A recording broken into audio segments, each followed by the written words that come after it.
गर्मियों के दिन थे और गर्मियों की छुट्टियां भी चल रही थी। राहुल ज्योति एक शाम दोनों अपने घर के बाहर खेल रहे थे। तभी उनकी मम्मी और राहुल ज्योति जरा इधर आओ जल्दी से। तभी राहुल और ज्योति अपने घर को चले आए। जैसे ही राहुल ज्योति घर के अंदर आए और अपनी मम्मी को मुस्कुराते हुए देखकर, क्या बात है मम्मी, आप इतना मुस्कुरा क्यों रही हो? बात ही कुछ ऐसी है, तुम्हारी नानी का कॉल आया था, आज उन्होंने हमें बुलाया है, कल को हम सब नाना नानी के घर जा रहे हैं। फिर ये सुनकर तो राहुल ज्योति की खुशी आसमान छू गई।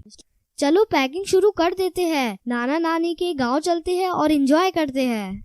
फिर क्या, दूसरे दिन सुबह सब लोग जल्दी नाना नानी के गांव के लिए निकल पड़े। राहुल ज्योति का नानी का घर काफी खूबसूरत और छोटा सा गांव था, जहां सब खेती बाड़ी करते थे और प्यार से रहते थे। राहुल ज्योति जैसे ही नाना नानी के घर पहुंचे तो उनके स्वागत के लिए नाना नानी तैयार खड़े थे। राहुल ज्योति को नाना नानी बोले, राहुल ज्योति आ जाओ, हमारे पास को आ जाओ। फिर राहुल और ज्योति नाना नानी के पास जाकर उनसे लिपट गए। फिर खास नाना नानी की बनाई हुई स्वादिष्ट खाना खाकर राहुल ज्योति ने थोड़ी देर आराम किया और फिर दोनों अपने नाना नानी हाल का मजा लूटने के लिए तैयार हो गए। ये लो, तुम दोनों के लिए मैंने खास इमली का रस बनाया है, इसे जल्दी से पी लो, इसे गर्मी में पिया जाता है। नानी की बनाई हुई इमली का रस पीकर तो राहुल ज्योति एकदम तरोताजा हो गए। फिर नानी जी ने आम के पेड़ पर एक बड़ा सा झूला टांगा। राहुल ज्योति झूले पर बैठ गए और झूला झूलते झूलते हवा में बातें करने लग गए और फिर नाना जी के साथ घूमने चले गए। और फिर रात हो गई। फिर राहुल ज्योति नानी जी के साथ रात के खाने के लिए फिर घूमकर घर लौट आए।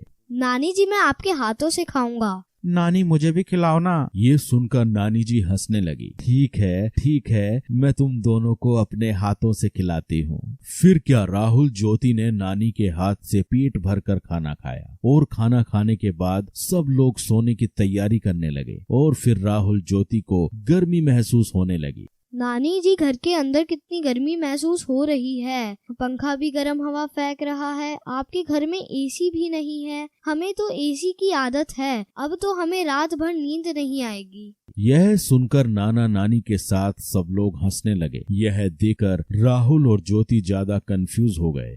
आप सब हंस क्यों रहे हो? हमने कुछ गलत कह दिया क्या? ना बेटा ना, तुमने कुछ गलत नहीं कहा। छोटा सा तो हमारा गांव है, हमारे पास एसी कैसे होगा बेटा, लेकिन हमारे पास एक ऐसा एसी जरूर है जो तुम्हारे शहर में नहीं होगा। नानी जी ने फिर जाकर छत पर गद्दे बिछाए और सोने लगे। नानी, हम भी आपके पास सोएंगे। हाँ, तुम दोनों मेरे पास सो जाओ, आओ सो जाओ। फिर क्या, खुले आसमान के नीचे थोड़ी हवा में राहुल और ज्योति आराम से नानी के पास सो गए और नानी से कहानियां सुनते सुनते दोनों को प्यारी नींद आ गई। तो बच्चों, आपने इस वीडियो में देखा राहुल ज्योति का नानी का